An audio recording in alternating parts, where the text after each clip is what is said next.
has President William Ruto in effect sanctioned that motion now that it's in Parliament? Second, this is in relation to your statement on the 4th of January this year regarding High Court Judge Honorable Esther Maina you have mentioned. You said you accused her of corruption, and you said you'll file a petition, but we never saw you there. You nonetheless said that you have filed a petition. Can you tell the Kenyan people when you have filed that petition?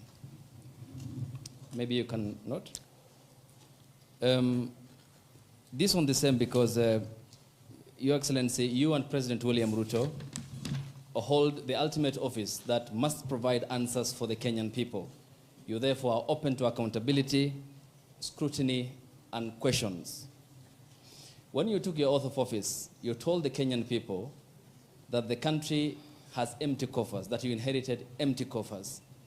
However, your statement is contrary to what the Kenya National Bureau of Statistics says, that at the time when you assumed office, the country had at its disposal 3.02 trillion Kenya shillings, includes revenue plus appropriations in aid.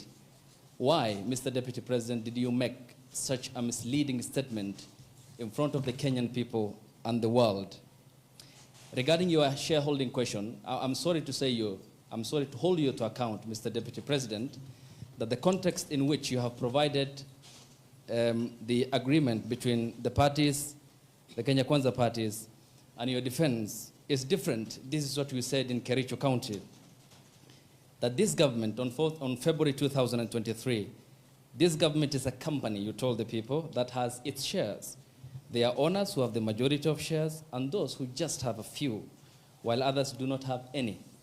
You invested in this government, you told the people of Kericho County, so you must reap. You sowed, you tilted, you tilled, you put manure and irrigated. Now it's your time to reap. Some few months later, the High Court quashed the appointment of more than 1,406 KRA officials. And the judgment? 700 of those officials were either from the Kalenjin or the Kikuyu community. How much of a responsibility will you take, being part of the presidency, of such gross locking out of Kenyans who qualify, who are competent, who merit, yet half of those appointments went to only 2 communities? That's enough. Thank you.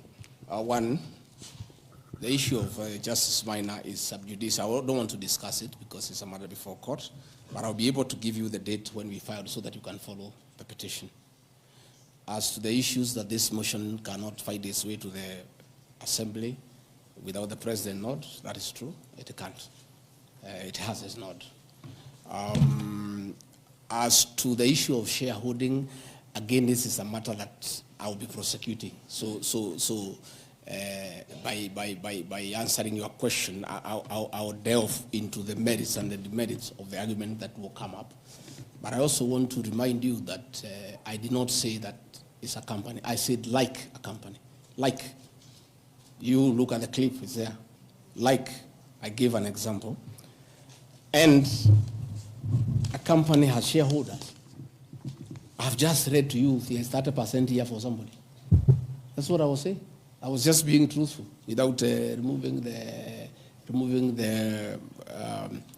agreement. Again, I am not responsible for making appointments in Kenya.